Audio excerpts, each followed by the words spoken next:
Today I'm going to tell you how to push Cordelius high in Brawl Stars.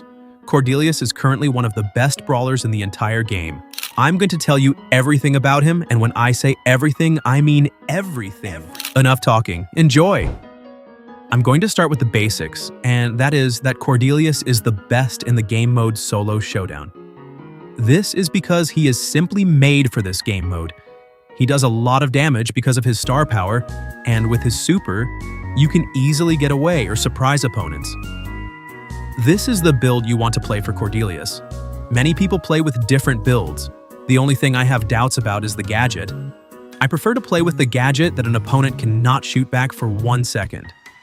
This is because of a certain tactic that I use that is really overpowered. I'm going to explain it to you now, so keep watching. The tactic goes like this. Make sure you have charged your super. Click on your gadget and use your super on an opponent. Instead of pushing that opponent, you run to a bush or place where you think someone is. When you come out of your super, you can kill the brawler very easily. This is because of the stun and a lot of damage because of your star power. With the other gadget, you can dodge buzz supers or other supers and shots. This one is better for that, so choose the gadget you feel most comfortable with. Now I'm going to move on to his best maps and how you want to play on them. I'm going to go into depth so that after this guide you can easily push Cordelius high, so keep watching. By the way, if you haven't subscribed yet, do that. On to those 20,000 subscribers. Cordelius is best on close-range maps with some bushes and walls. For example, Rockwall Brawl, Stormy Plains, and Skull Creek. The reason he is good on these maps, I'm not just saying, there are some theories behind this. First of all, he is of course a close-range brawler and therefore good on close-range maps, but still important is the brawlers that are played on these maps. The meta in Solo Showdown at the moment on close-range maps are many tanks, for example Surge, Buzz, and Shelly. These are the best, most common brawlers at the moment. What is important is that you can easily beat these brawlers. Cordelius is perfect for this, because if you think about it, these meta brawlers that I just mentioned are only good with their super. Without super, they are not that special or good. Cordelius can super block the opponents with his super in the portal. Because of this, they only have their main attack. That is why if a Cordelius supers a Buzz in the early game, Cordelius wins easily, because Buzz can't do anything without his super. Okay, now I'm going to tell you how you want to play from early to end game with Cordelius. In the beginning of the game, you go for as many cubes as possible. This is very easy, because you do a lot of damage. Then go for your super so that you can easily get away if something happens, or can play aggressively by using the tactics that I just explained to you. With this tactic, you also want to spend the mid-game, go for easy kills so you get a lot of cubes. In the end game, you want to use your super so you can't become a target. While the others are fighting, you are in your portal and therefore save. If you want to consistently score high trophies in Solo Showdown, there are a few general strategies you can employ, no matter which brawler you're playing. First, positioning is key. Always stay in an area with plenty of cover and avoid open spaces unless you're a long-range brawler. Bushes are your best friend in Showdown, so use them to surprise enemies or temporarily stay out of combat.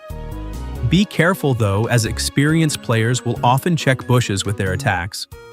Power cubes are important, but they're not everything. In the early game, you should try to collect a few cubes without taking too many risks. If you jump straight into fights for cubes, you risk getting eliminated early. Sometimes it's better to let other players fight and then pick up the remaining cubes. Focus more on survival than on collecting as many cubes as possible. Even with a few power cubes, you can still make it into the top 3 if you play smart. Know when to fight and when to wait. Solo Showdown isn't just about fighting, it's also about strategy. Sometimes it's better to let enemies fight each other and then finish off the remaining opponent. This is especially effective in the late game, where you can stay in a strong position and let the rest wear themselves out. Always try to assess the situation before going into a fight. Know your matchups. Some brawlers have a natural advantage over others. For example, if you're playing a long-range brawler like Piper or Bee, you'll want to keep tanks at a distance.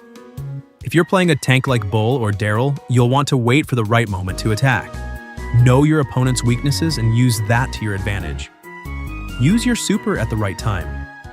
Many players waste their super by using it too early or incorrectly. Make sure your super gives you an immediate advantage. For brawlers like Edgar or Fang, this means waiting until you're sure you can get a kill. For brawlers like Surge, this means timing your jump to escape or secure a kill. Think ahead and save your super for when you really need it later. Avoid the middle of the map unless necessary. The center of the map often has a lot of power cubes, but it is also the most dangerous place. Players come from all sides here, and if you are not careful, you will quickly be closed in. Stay on the edges as much as possible and move strategically towards the center as the circle gets smaller. If you do enter the center, make sure you have a plan to get out. Adjust your playstyle based on the number of players left. In the early game, play cautiously and avoid taking risks. In the mid-game, start looking for opportunities, and in the late game, be ready to fight. When there are only 3 players left, you have to anticipate who your biggest competitor is and how to take them out. Play patiently and avoid unnecessary fights. Showdown is about survival, not about getting the most kills. If you play too aggressively and fight constantly, there is a good chance that you will be eliminated quickly. Sometimes it is smarter to stay away from fights and let others fight each other. Let your opponents make mistakes and take advantage of them. Consider teaming and how to handle it.